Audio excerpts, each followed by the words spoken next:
This is called I is smiling. Everything always is, I is. As in, I is happy, is tired.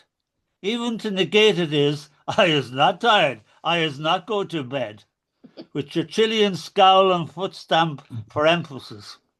I used to love your construction, the simple syntax of your sentences. Tilly and Mummy is girl? Donald is not girl? Now I was remembering you, just as you was. Recall your words just as they is. And I is smiling. Yeah, Hmm. lovely one. I hope that wasn't too mumbly. No, No, it was very, very clear. that would be the Irish eye that is smiling, right? Oh no, you didn't. You did it nice. I love those two poems. Could you get a real poet on, please? Jeremy. Jeremy, that's I vote for Jeremy to go next. Go on. Okay. Well, I don't know about being a real poet, but anyway, I'll read you some poems. I'll crack on. Great to be here as ever. Great to be sharing poetry with this like-minded group of people. So thank you, Jan and Donal, again for for organising this. I'll start with a slightly angry poem called Pecking Order. On our worst days, our darkest days, first you peck me, then I peck you, and that's all we really seem to do. And in this trap, we seem helpless, unable to escape this dance of destruction. First you peck me, then I peck you. That's all we really seem to do in our worst days, our darkest days.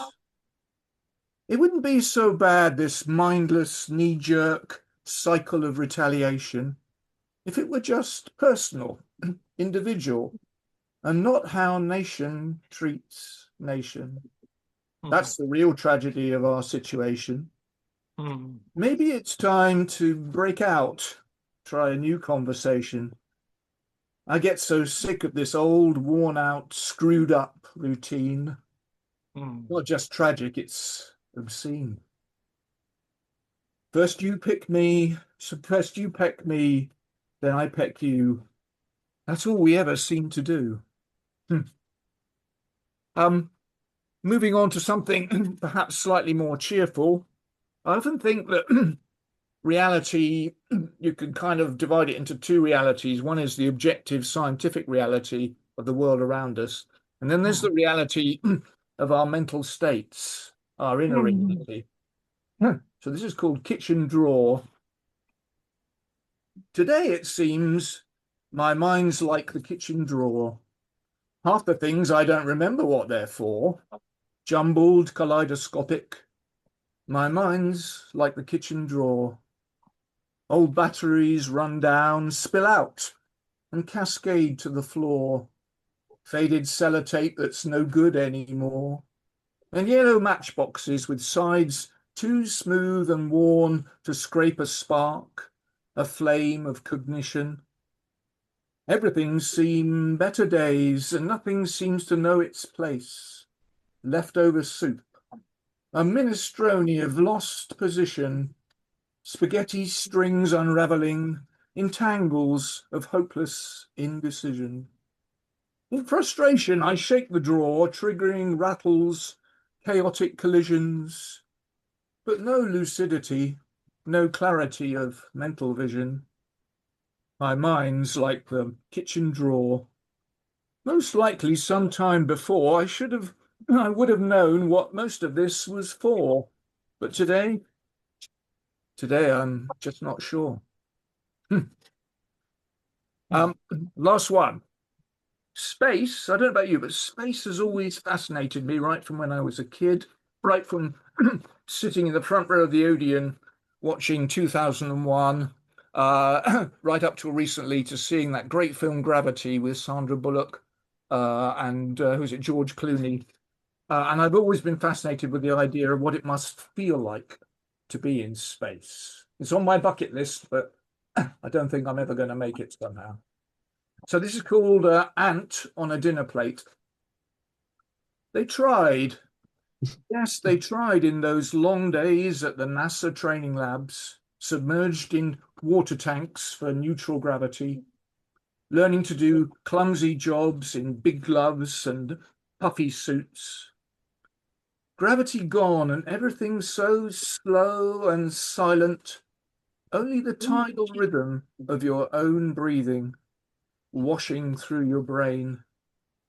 And in the vastness of the Mojave Desert, on long, lonely walks into emptiness, they tried to prepare you for the overwhelming scale of your isolation. But in the end, nothing gets close, not even remotely. Nothing gets close. Step out of the airlock. Clip on to the first rung outside the hatch and feel yourself start floating away into the abyss, into infinity. You are adrift. And as you pull yourself back in on the tether rope, you are trembling.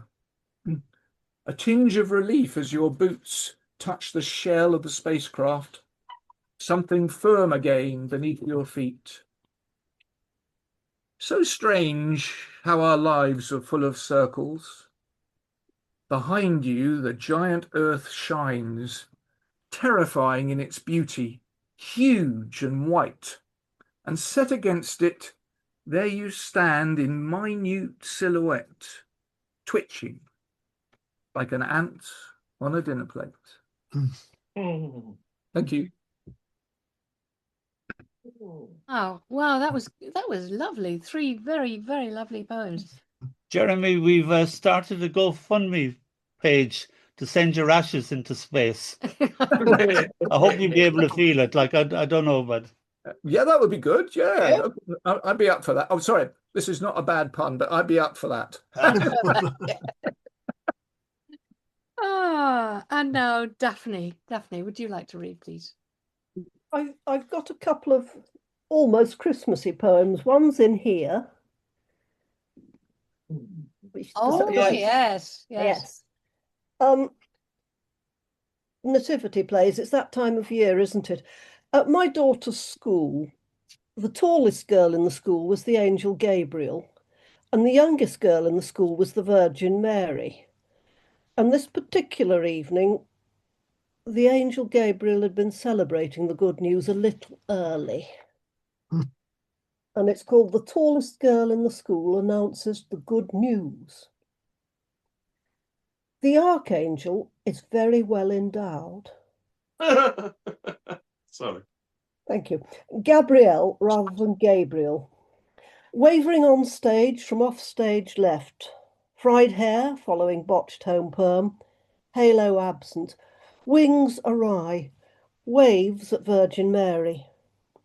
I bring tidings. Tidings? Tidings good. Vague movement of angelic hand. Your preggers. Angel wanders off stage right. Glad tidings. Ha!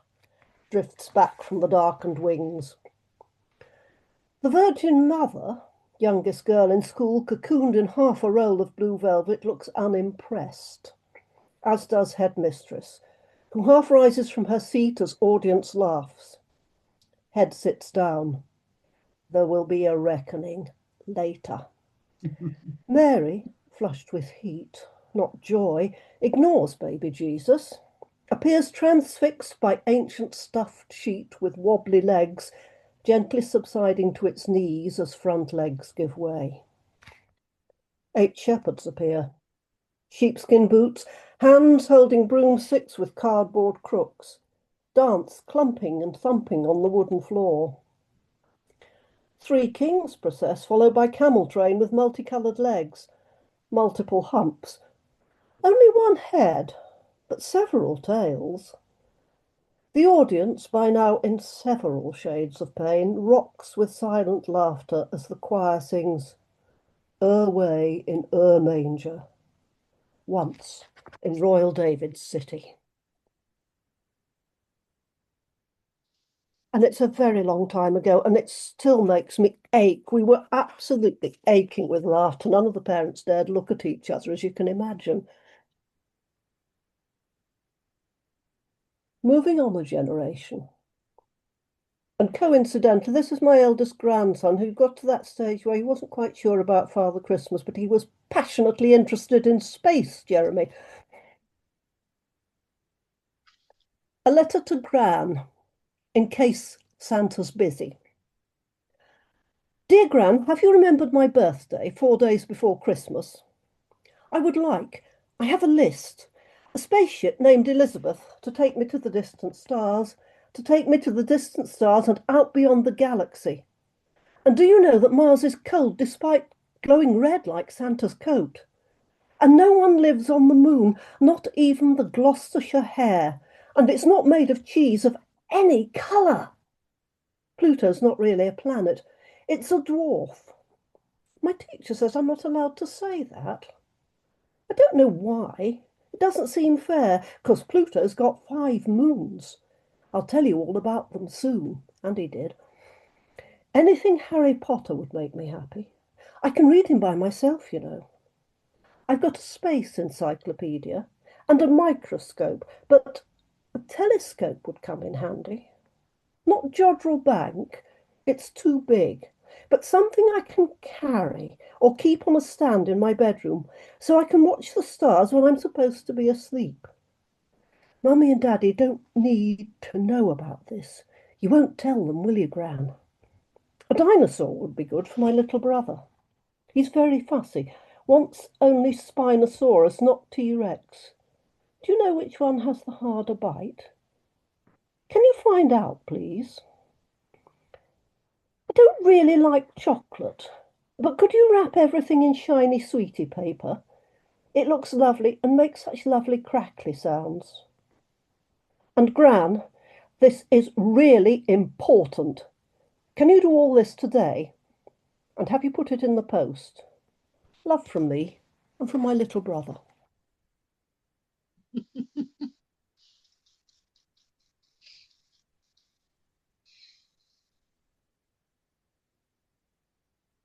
Oh, I was sort of waiting for another one. They were lovely. Very Christmassy. I think I remember that one about the Christmas list. I Oh think gosh, have I read it before? a couple of years It's ago. years ago. It was all Yes. done on the phone, and he was I still think doing you've added circular to it reading. or changed it a little bit because, if anything, it's better Oh, than it was thank you. when I first heard it. Thank you very much.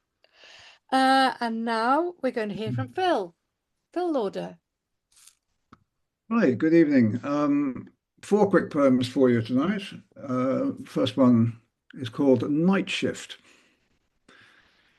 Last Thursday, I woke at my usual 5:30 and found, and this was a surprise, I could think of nothing to worry about.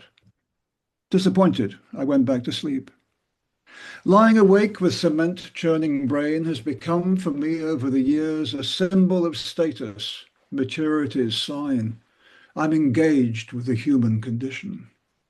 It's often mundane, tomorrow's must-dos, sometimes bizarre and featuring crabs, the classic corridor never ending, and those giant inflatable llamas.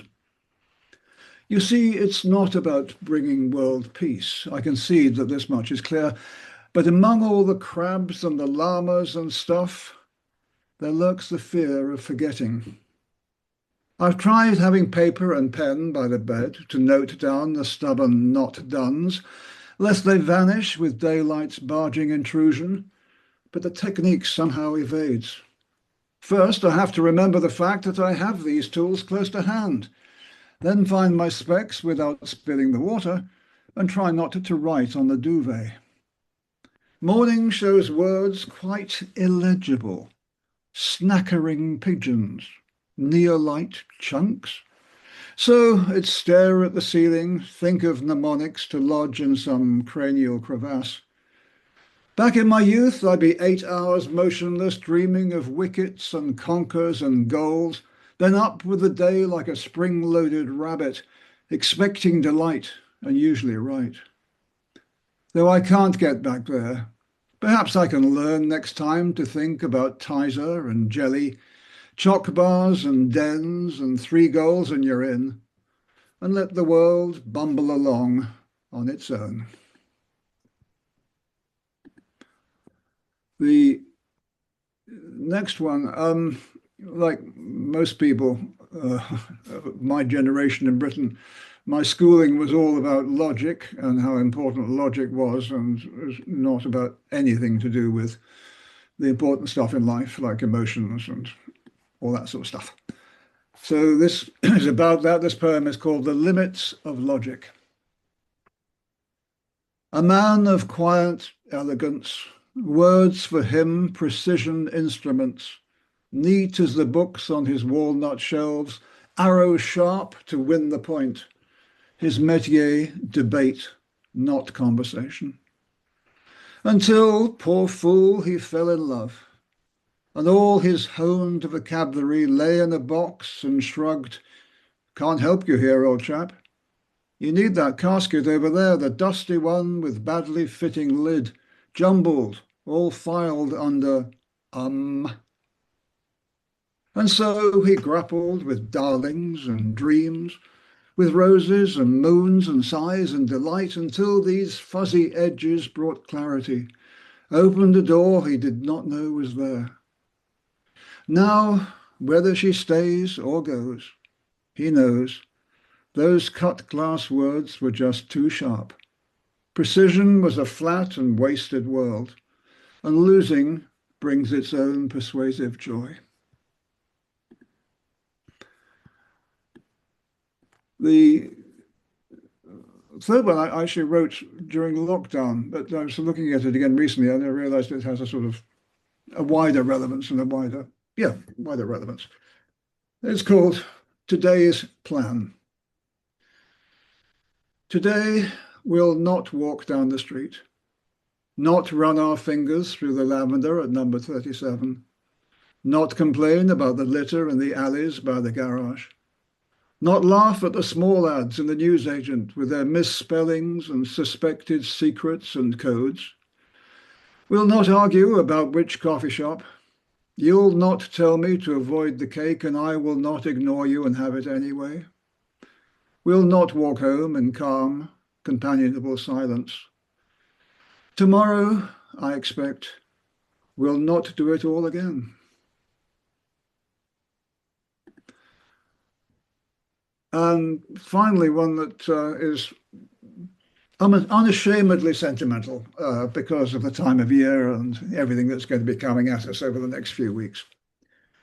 And it's called Welcome Ghosts of Christmas Past.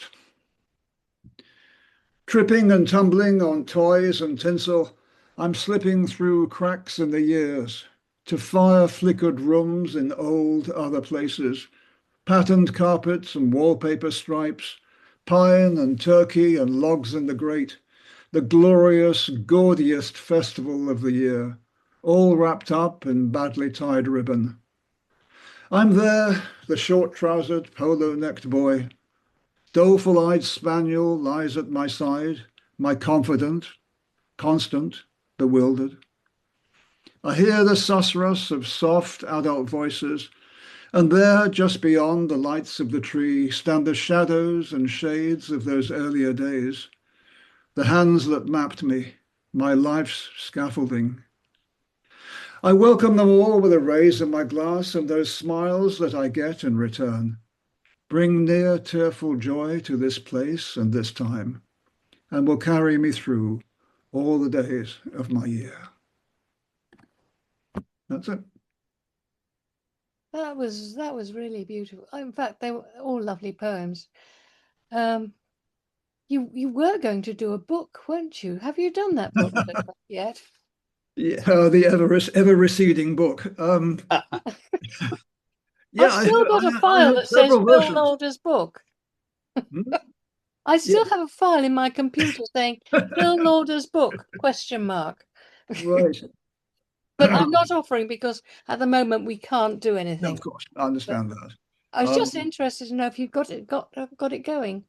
Yeah, I got it going and going and going and stopping and going and turning Yeah. around and coming back. And every 2 or 3 months, I spread them all out on the sitting room floor, and walk around them and put them in little groups and put them away again. Well, Yeah, I must. it has to be done, and one day it'll stop. It and has have a to be book. done. You're absolutely right. I really must get my head around it. Yeah. I'm not telling you to. You're going about it quite the right way. Oh, I'm starting all right. I'm just not finishing. Yeah, I need to. We're a fan club anyway. yes, we are. We think they're Oh, lovely thank poems you. read That's kind. tonight. Yeah. So, yes, good. And now, Chris Salt is back. That's great to see you, Chris. And now you're based in London again, aren't you? Yes, we are. You can see more of us now. Yes, that's good. So, Anyways, I've got 3 Christmas poems. And the first one is called Waltz Time. And it's rooted in my visits to visit some very dear people in an old people's home. And it's about music and how music has proved to be very powerful in helping dementia patients reach memories and emotions. It's called Waltz Time. They're doing the Alzheimer waltz, the 1, 2, 3 Alzheimer waltz. The tune is an oldie beyond all recall, but they pivot and twirl on a sixpence of dreams. His suit, double-breasted, her stockings with seams, all sense disconnected, unplugged from the wall. They're doing the Alzheimer waltz. Waltz of forgetfulness, danced in a wilderness caught between somewhere and been there before. They know all the steps, but don't know what they're for in the 1, 2, 3 Alzheimer waltz. They're doing the Alzheimer waltz, the 1, 2, 3 Alzheimer waltz, on snub, slippered feet that forget they remember the dance tunes of springtime in dying December. They shimmy and swirl, light, fantastic, unerring, a dashing young soldier, a slip of a girl in the 1, 2, 3 Alzheimer waltz. Waltz of forgetfulness, danced in a wilderness caught between somewhere and been there before. They know all the steps but can't think what they're for in the 1, 2, 3 Alzheimer waltz. They're doing the Alzheimer waltz, the 1, 2, 3 Alzheimer waltz, and the lights on the tree are as bright as the light in the eyes of the dancers who take to the floor in the 1, 2, 3, 1, 2, 3, 1, 2, 3, 1, 2, 3, 1, 2, 3 Alzheimer waltz. The next one is another Christmas one, and it's a particular old lady that I grew very fond of, who was, she told me she was 1 year, 7 months, 3 days older than a century. And she was, bless her. I saw her last on Christmas Day, kissed her eggshell skull pearly under a froth of new perm, like a butterfly landing. Her woody fingers sprouted nails as bright as berries for the season. Her feet, a pair of 2 big slippers, furry and brand new. She was going to a great nephew in Walthamstow, she said, for turkey. She thought the lights on the tree were lovely, and the flowers sent by a Jamaican lady were lovely, and the little brooch I gave her, that was lovely too. When I got back from holiday, she wasn't there. Someone I didn't know was in her chair, nodding and smiling. Heart grief came hot, quick, suddenly spilling over, and typical, no hanky. I saw her last on Christmas Day. She thought everything was lovely. She was wearing her best going to church in blue. And the last one is a love poem I wrote to my husband a long, long time ago, called Daffodils at Christmas. Gay as a blackbird's beak, your daffodils unbud and burst into frilled trumpets this Christmas morning, bringing a torch of freshness to the season's ritual, reminding the heart's cold bulb of its green, forgotten centre. Better to have left the corner bare than focus this bright beam on the chill comfort I have grown to. Better not to dare this incandescent flame, for fear its clear and unexpected shining blinds me into love. And sweeter than sap, your gentleness enters my bones, calling my roots to draw up joy again.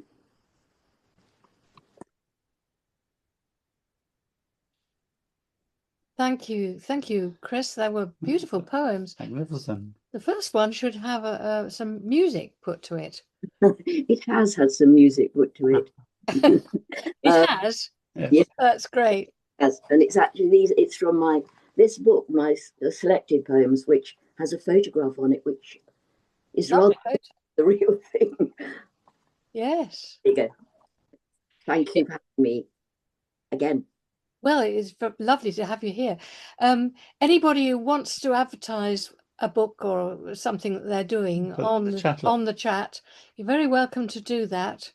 You can actually copy that chat. Anybody can just copy and paste it to a Word document or something if you want to keep it.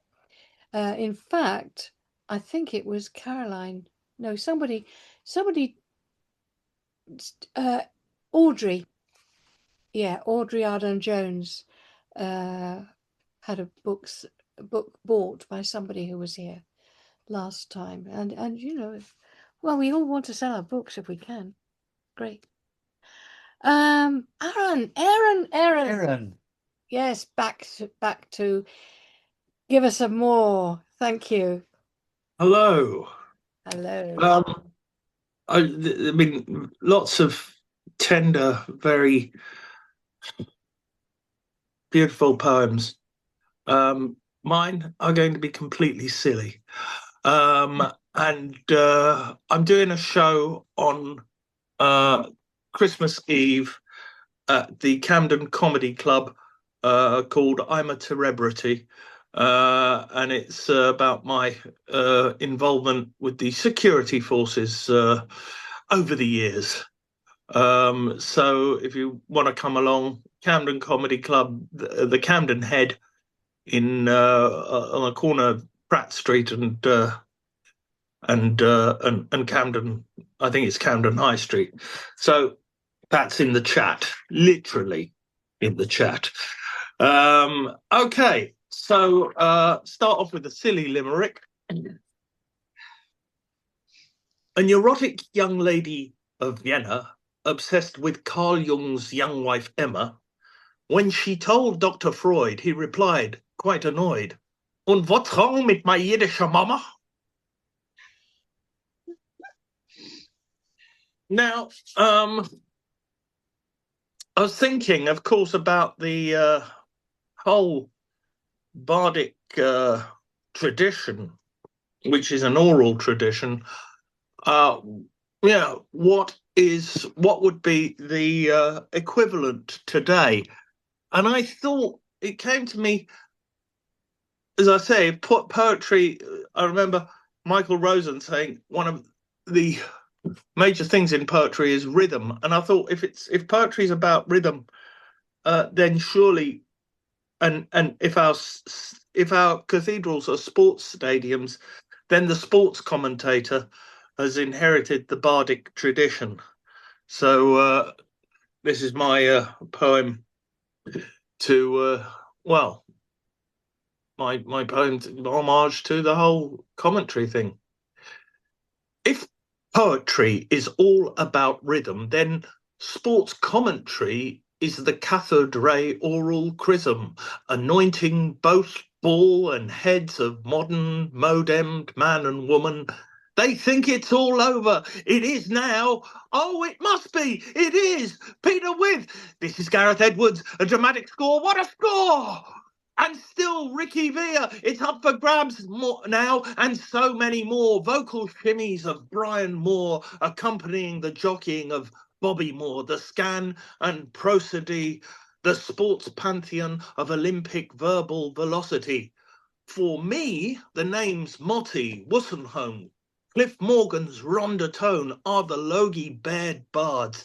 Their spat-out passion studding the air with pulsing pixel elegiac fashion, a digital transmission of oral transmission, the heroic tale of oral flair, firing up the clan, staring into the flickering light emitting flames, dancing a step over the charcoal cables, the foot and meter of the final foot and meter, receiving the bardic ball from the shaman, passed to Tennyson, passed to Motson, volleyed to Maskell, thrown from the Druids to Shakespeare to Arlott, bowling us over and over, never letting us fall flat. How's that? With spin on steeple-chasing passion tone. Galloping garrulousness from tripping tongue, and there's rhythmic larynx making a challenge, but still galloping garrulousness is holding up, and we're into the final stanza. I can't stand the pressure. Galloping garrulousness from tripping tongue, and now here comes still Ricky Villanelle as they round the rhotics into couplings, couplet, and still galloping garrulousness is holding up the challenge from still Ricky Villanelle and tripping tongue as well into the final line. I can't separate the meter from the scan or the prosody from the comedy, the pros and cons. Let the silliness not diminish. It must be a poet who finish.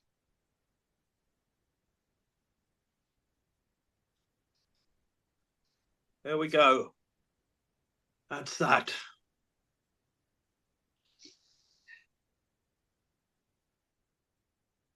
Oh, I thought you were going to do another one, Aaron.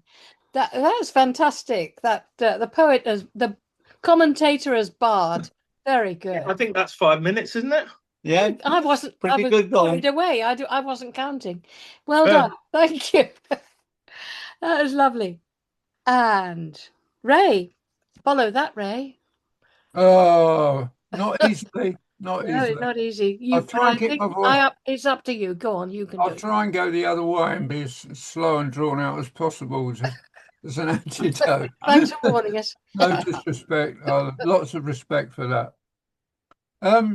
Oh, Chris, I just wanted to say that I got that book of yours when I saw you at the Keep.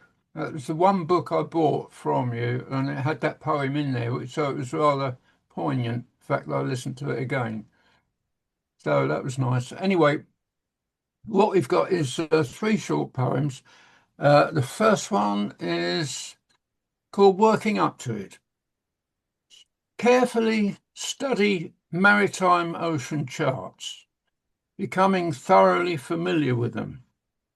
When you're proficient, start on aerial reconnaissance maps, reading them under some pressure.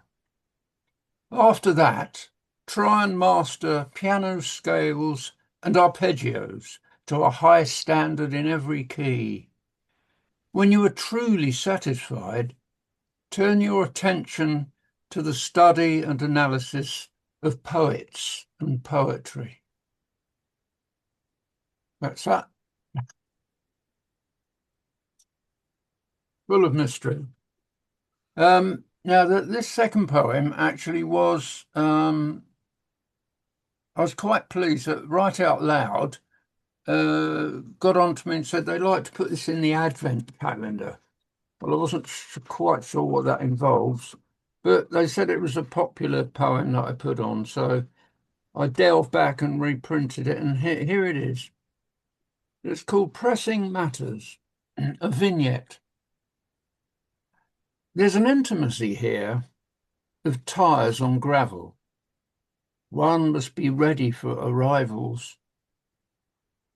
But most episodes come to nothing. Then the ignoring silence is complete. Your chair still supports you in its jacket of dull brown leather. No news in the lane today, nor any other day, and yet the sound persists, a memory of wide sweeps on country house drives, a sad lament of murders in libraries.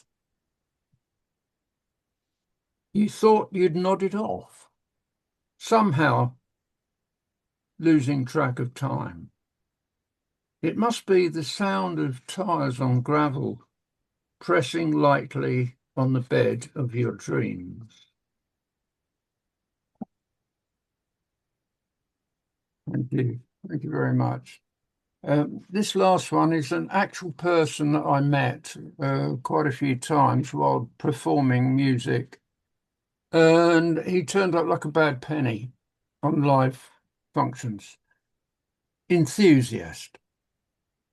I never got to know his name, preferring him anonymous, the jazz enthusiast.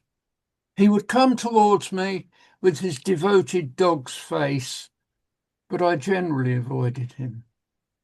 A very big man who sat with legs wide apart, close to the band, wearing a Hawaiian shirt, even during the winter. He probably thought it gave him a mid-Atlantic air. He was like a cairn on a mountain at the pinnacle of knowledge, ready to beat us at our own game, with the biographical details of performers, release dates of their LPs, CDs, secrets of the Harlem streets, and the New Orleans blues scene. His smile would be fixed, eyes haunted in a reverie of spittle and recollection. He knew all the English hotel bands in Mayfair. When did a bomb fall on the Café de Paris? He would know. Where did De Bryce Summers work? He would know. That his flies were undone, he did not know. He would heckle if a band solo was not the original version, then offer a mock apology. Mastermind would have been a doddle. Thank you. Yeah, that last portrait's particularly good. I love that. Oh, thank you. You can just see him. Yeah, it's hard not to. Yeah, definitely to avoid. Lovely. Okay, so Well, now, who we have? Oh, Gerald. Is Gerald here? Oh dear. I don't think Gerald's made it. He's had trouble with his email. He got hacked. He got hacked, and of course, people have reported it. And I think AOL have cancelled his email. I'll put him in next time. I'll put him on January because it's not his fault he's not here. So we go on to Liz. Liz Conn, please. yes. There you are, Liz. Thanks, Janice. It's nice to be here again. I've got 3 poems. I hope the timing's okay. Actually span 3 continents and sort of 6 decades. So the first one is when I was about 6 in Sierra Leone in capital Freetown, called That Time When I Was Sick in front of the president's house. Back then, you could get near the power if you had a car, if you had the nerve to try. His residency, it was cool back then. The head of state wasn't ringed with steel. A new era, a passing of the old. Mum stopped the car with a screech. A Citroen 2CV could park in full view. If they had guns, were there any on show? I tumbled out, only just in time, unaware of the president-elect. There was only ever one way this would end. tarmac drive, red earth, green shoots, white paint, shady palms, sweaty palms, independence, shaking off white rule. A pristine guard, poker straight, looked away. A little girl crouching in the dust. Later on, he would laugh with his friends. The second one was back in England, in Worcestershire, where we lived for a good length of time. And I was probably about 11 or 12. It's called Trespass. I knew as soon as he walked in that I had done something wrong by taking the chocolate from behind the clock. Fries, chocolate cream, wrapper promising minty sweetness, dark bitter casing. The look on his face said it all. The sudden movement. Did he snatch it from my hands? Or is that the sense I still hold?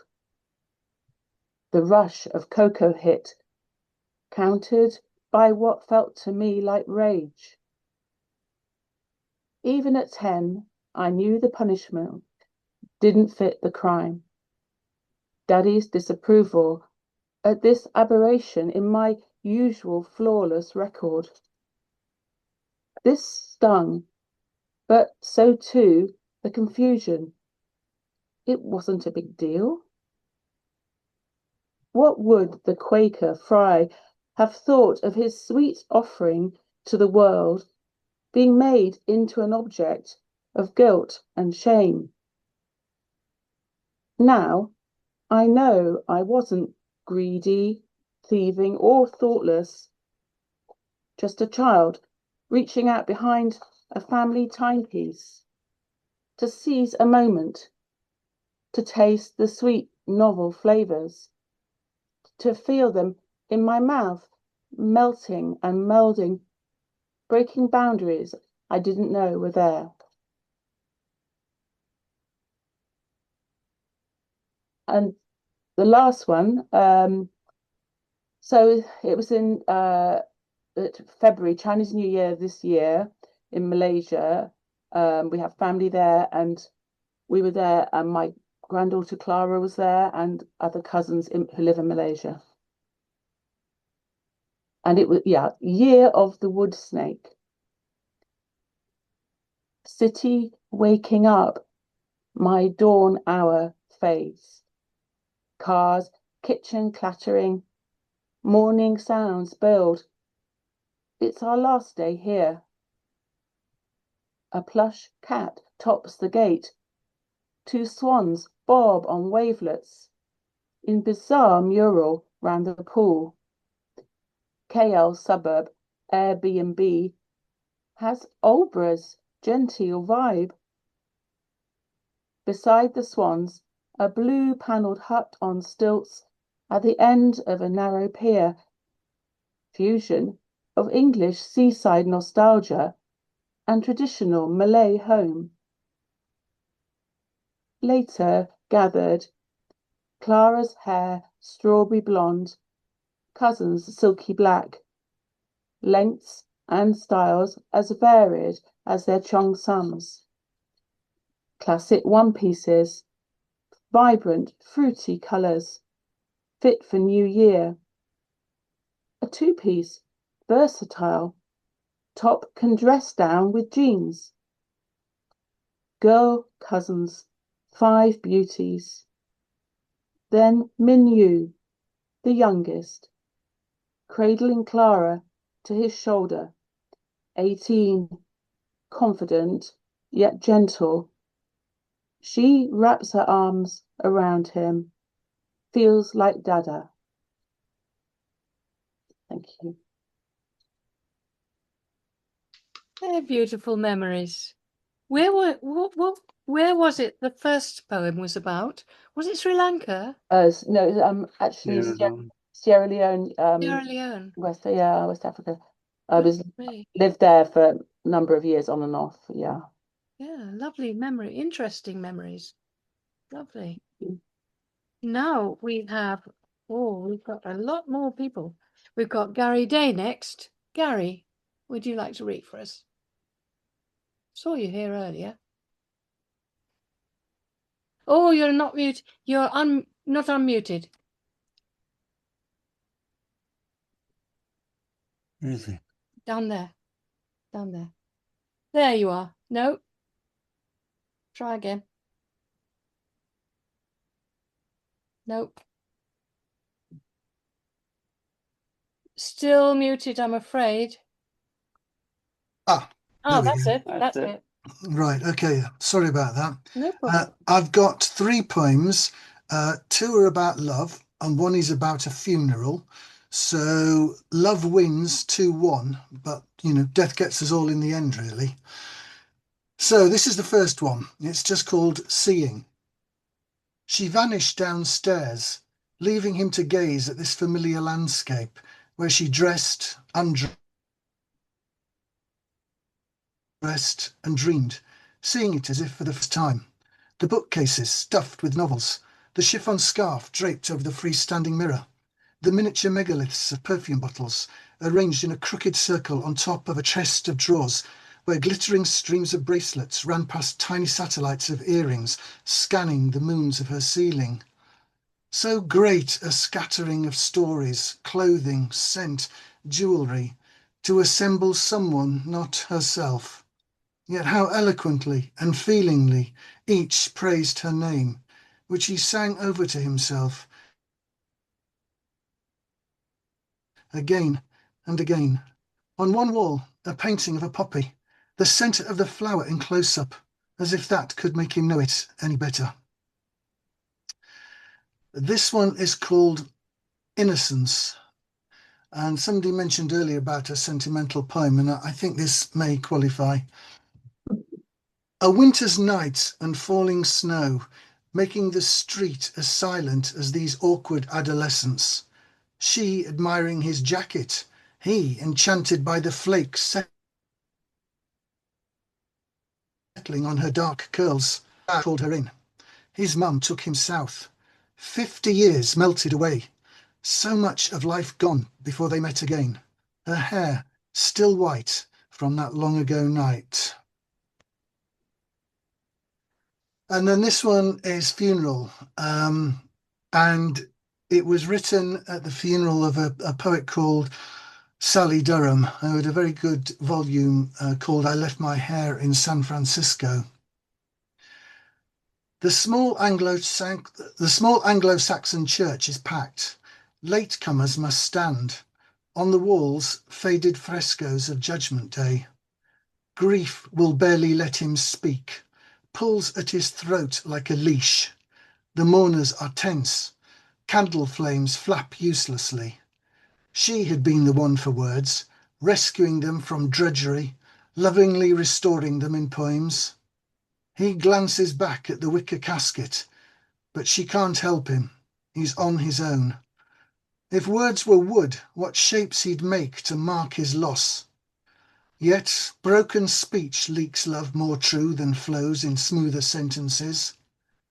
And so his tongue stumbles, recounting where they met, when they married, and the daughter they adopted from a cold crib, cradling her gently through the Russian snow that followed them all the way home. Mourners disperse like her last breath, gather again on a green hill to see her planted, oh so gently, in the damp December earth, where, in time, her body will compose all the poems that cancer aborted, transcribing them as ordinary wonders: soil, sunflower, birdsong. That's it. That is beautiful. That funeral poem is very, very lovely. And yeah, in fact, all 3 of them are love poems. Thank you. They're very, very nice. Thank you. Carolyn, would you like to read, please? Can you unmute? Carolyn O'Connell. Yep. There Sorry, the only one. I've got it.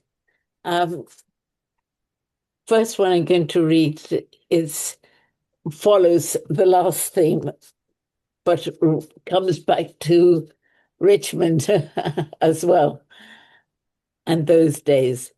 Remembering, since I came to the Weaver's Bank, leaving the Thames' proud shores, I see you walking past my door, a boy in a grey suit on his way to school. That white school is no more. The Grange school's grown, fills the road. The primary is on another side. It's famed round the country's roads. I'll see you walking past my door with boys of every age engaged with talk, their phones, mobiles. They came after you left.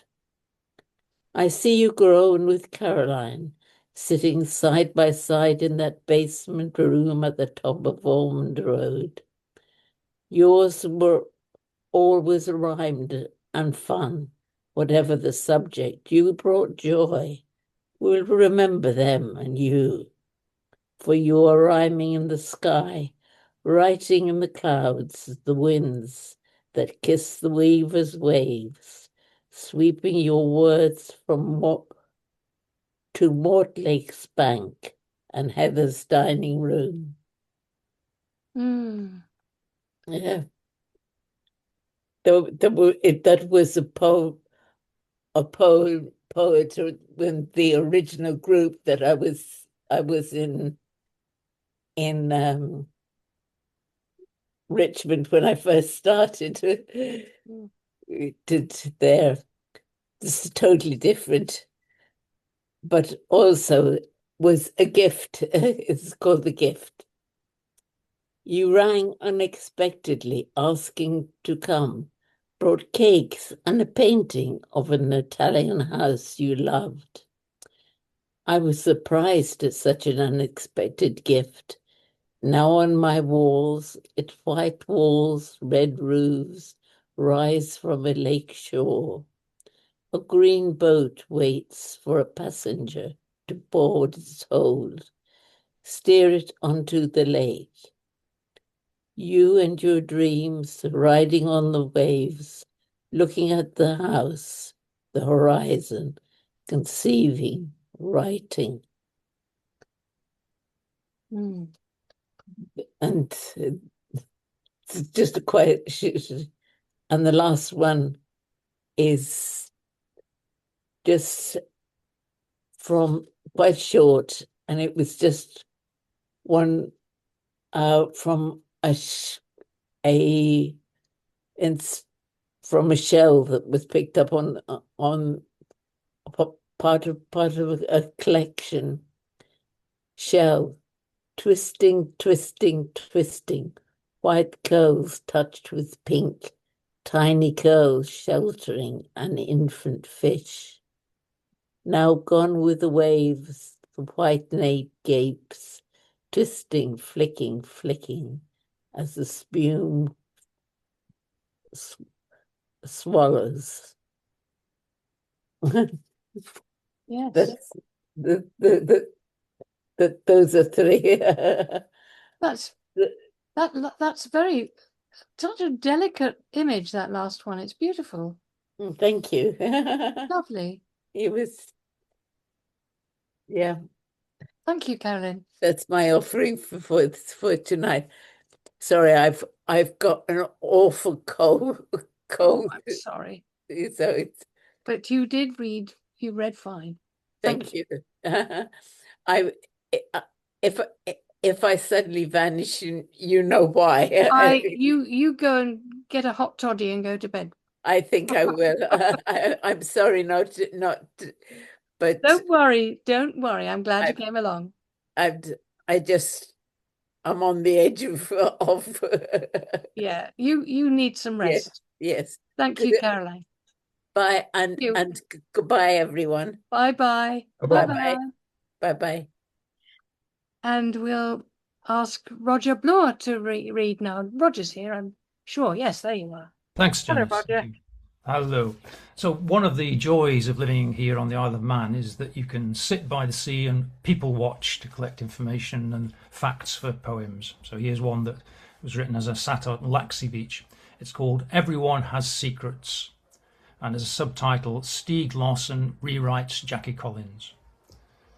A lady with a nervous cough, straw hat and walking stick, sits cross-legged down on Laxey Beach, reading surreptitiously a well-thumbed copy of a chick-lit Mills and Boon. You may have thought that in her dreams she sees herself begin to swoon as queues of tight rich gentlemen wait on the promenade to take her off to somewhere out of reach of all the mundane troubles and concerns that tie her down to what the world would call reality. But in her dreams she has tattoos, an inch-long wasp inked on her neck, a dragon on her shoulder blade, Beretta pistol loaded in her bag. So if those tight rich gentlemen should take just one step closer, she has 6 shots to make her point, and 6 more in the magazine, in case they didn't hear her say, "Why don't you try and make my day?" We also have some quaint and strange independent coffee houses on the island, and this was in one of them. It's called Customer 804. I ordered coffee from the girl who had a laminated badge pinned above her heart that said, "Call me Mandy." Her eyelashes, black as the medium one-shot no-milk Americano I ordered, threw shadows on her cheeks from mood lights cupped in upturned copper bowls suspended far above her head. When she brought Americano for Roger over to my table, I said, "Thanks, Mandy," and reached to rest my hand an inch above her arm, as close to flesh on flesh that could be expected from such a brief acquaintance. I asked her if the row of novelty teapots on the shelf above the door belonged to her. She hesitated, lowered her head snug against my face and whispered, "No, they're shit," before she walked away.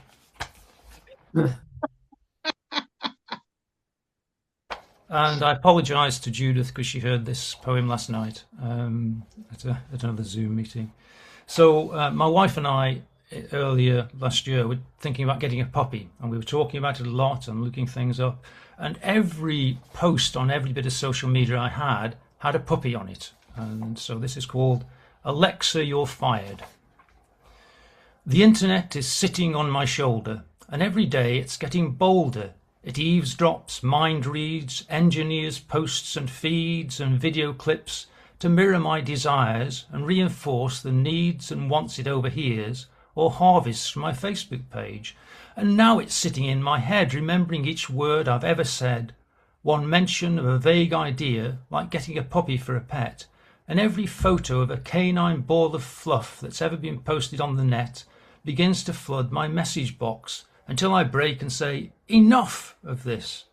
I've come off X, deleted TikTok, ditched my Insta and WhatsApp accounts, but still the dog-related ads and videos ping and drop like hordes of lemmings in the spring until I'm driven to the edge and make one of the ultimate sacrifices to kill the power to all of my devices.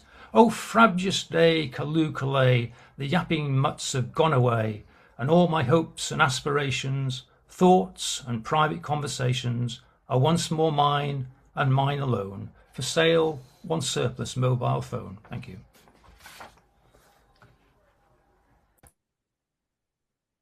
Do you know, I've often had that thought, that last poem. It really is an invasion, isn't it? It's an intrusion. There's a great version of it too. So Alison Mace, could we hear from you now, please? Can you hear me? Yes, you're a little bit muffled. If you could come a little bit closer. Thank you, Janice, for including me. I've got 2 poems. The first one you may have heard because, Janice, you read it for me at the competition reading because I couldn't be there, but I wanted a chance to read it. And it's about driving. It's a poem in 3 parts. Driving, a nice thing, you go for a spin on the road, but I have always been terribly aware of the danger of hurtling about in a 1.5 tons of glass of metal. And I have always wondered what being in a really bad accident would do to me, whether I would ever be the same person again. So this is that thought. Rules of the road. Rules made to be broken, kept, broken, no, kept. The rules of the road to be kept by us all, because sensible, know what they're doing, the people who made them to keep us all safe, not these others who come out in front of me, cut off my side of the, step on it just as I'm will overtake of the, straddle the double, and blimey, how could they? Are texting and snacking and snogging and snoozing with me alongside or in front or behind and too fast and in fear for my what if and what if all screeching and smashing my bumper and mirror and windscreen and glasses, the car on its back and my head on the carriageway, bang goes the airbag and bang goes my pelvis or ankle or femur or sanity, all of them. Criminals, louts, and that horn playing tunes getting louder, distorted, an ambulance, decibels, deafening decibels, headlights in dark. If any of mine, any child, anyone, doesn't bear thinking of, never go out again, curl up in bed with the pillows piled high and pulled tight round my ears, go back to the womb and the warm and before.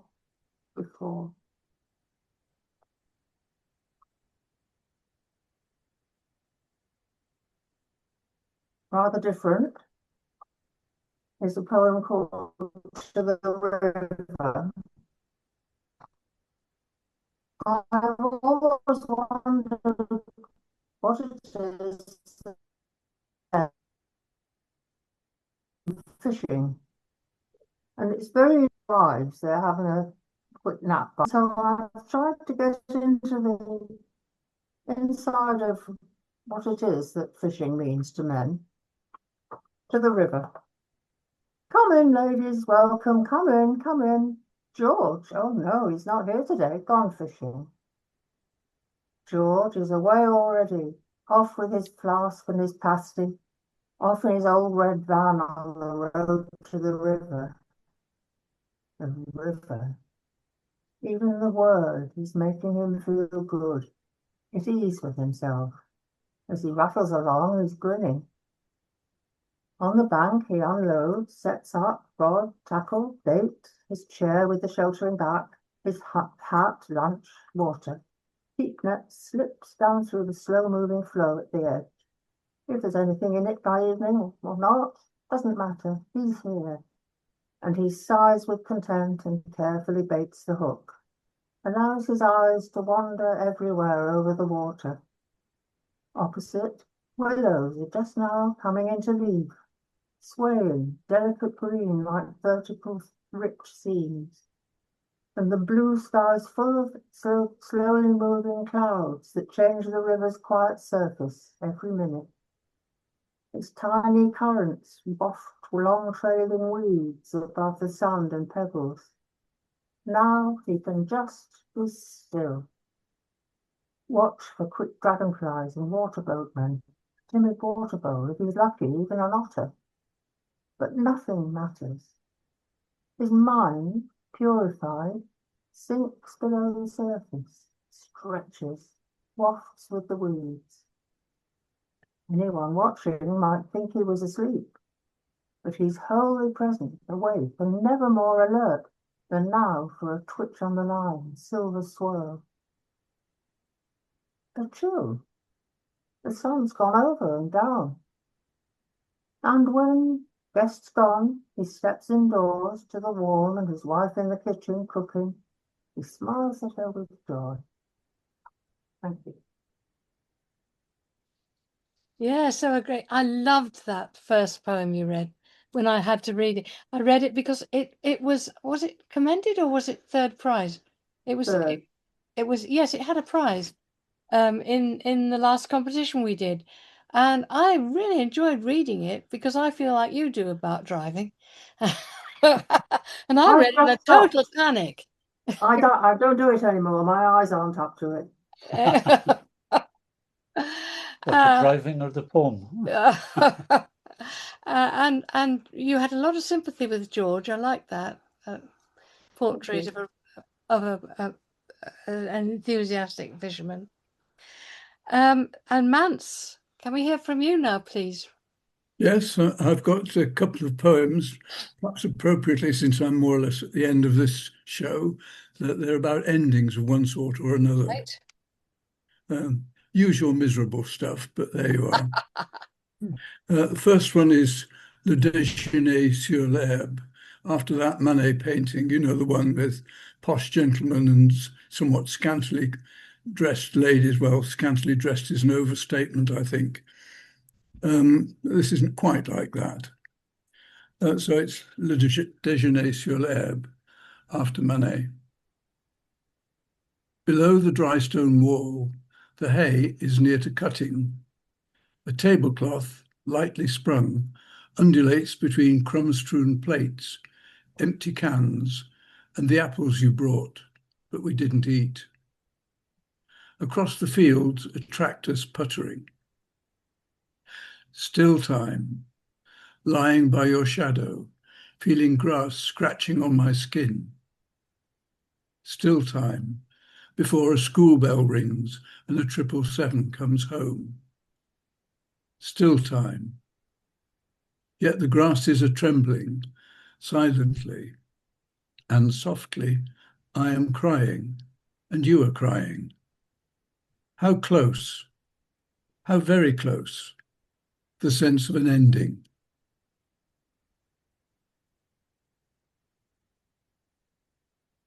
And the second one is Being and Nothingness. It's based on Clive James's memoir poem, The River in the Sky, and also with echoing Jeremy, echoing from 2001, the film. Being and Nothingness. Oxygen and an intravenous drip sustain you as you lie amid the technology of survival. Half awake, you sense the current easing you along some tributary of that river in the sky, at which you'd gaze wondering as a child. You're drifting towards your journey's end, till the calm is blitzed by an explosion of light, as if some architect's doodlings in perspective, kaleidoscopic in every colour imaginable, are hurtling at you from the infinite beyond.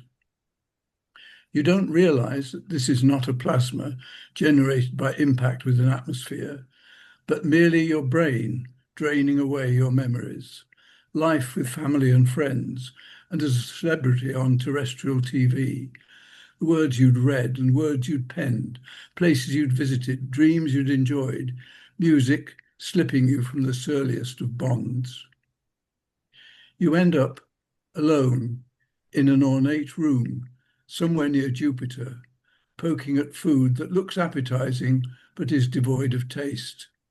Then turn to see yourself lying in the bed, the veins in your temples and hands standing out from flesh no longer taut.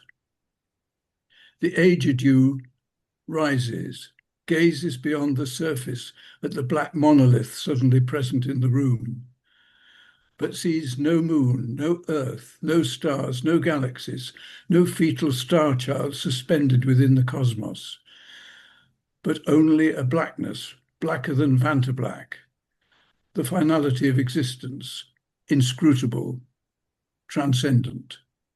Thank you. Oh, that's an evocation of what's coming, isn't it? Goodness me. What did you... I don't know the poem by Clive James. What's it called?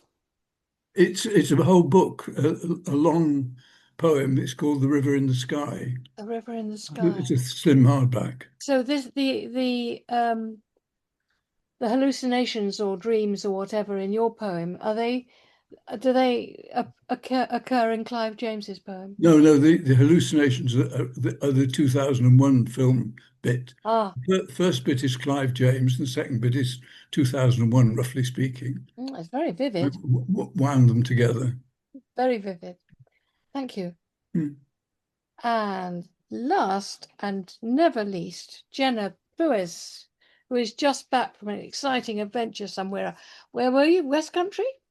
Yes, down in the West Country. We arrived in pouring rain to have no power in the dark. Oh, Which finally got resolved all right. And then we came home in the pouring rain. But in between, it was lovely. that's good. Right, the first poem I'm going to read comes from this, which was published last year by Hedgehog. And it's a very short poem called Wind Dies at Sunset. Gentle the wild bird of your heart, stroke its soft feathers. Feel its pulse slow, settle under your fingers.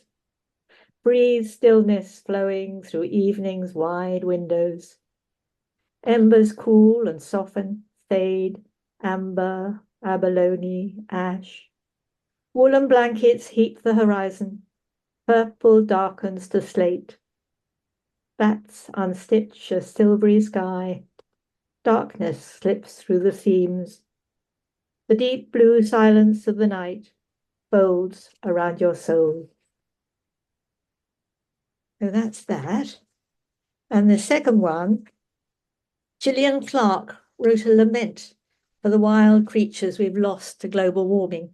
And I've been thinking about that, and I've written my own lament of what we humans are losing.